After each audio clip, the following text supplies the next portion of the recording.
Satu lagi film bergenre horor komedi akan tayang di bioskop tanah air. Film berjudul Dilarang Masuk yang dibintangi Jordi Onsu dan Jessica Thorsten ini mendapat antusias yang cukup baik dari warga kota Palembang.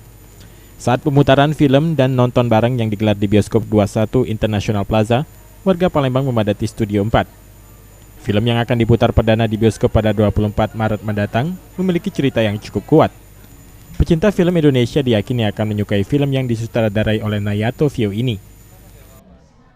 Saya sih yakinnya ini orang pasti antusias karena film ini ceritanya cukup kuat. Satu, kedua, siapa yang tidak kenal sama sutradaranya? Nayato itu sutradara yang terkenal untuk film horor. Seluruh film horor rata-rata dia yang menguasai gitu loh. Kayak kalau pernah main di saya tuh Hantu Jamu Gendong, Hantu Ambulans, Hantu Curug Kurut. Itu kalau pernah ngikutin cerita, nah itu Nayato yang bikin. Terus komposisi pemain juga yang kuat, ada unsur komedinya, Jordi, ada unsur horornya gitu. Itu komposisi pemain juga cukup.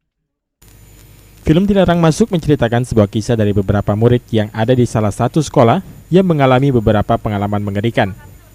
Cerita seram akan diselingi dengan sedikit komedi untuk menambah segar suasana. Bintang-bintang muda tanah air terlibat dalam proyek film Dilarang Masuk ini. Salah satunya adalah Jessica Thorsten yang mengaku memiliki pengalaman yang cukup seru membintangi film ini. Ia berharap Dilarang Masuk ini akan mendapat antusias yang cukup banyak dari penonton. Halo, aku Jessica. Jadi pengalaman syuting aku kali ini kan film pertama aku.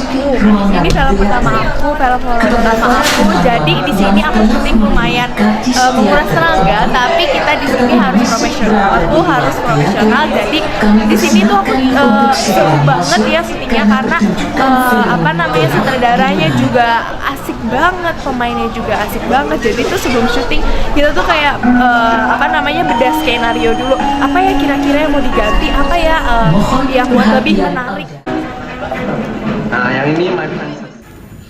Aprianto, PAL TV.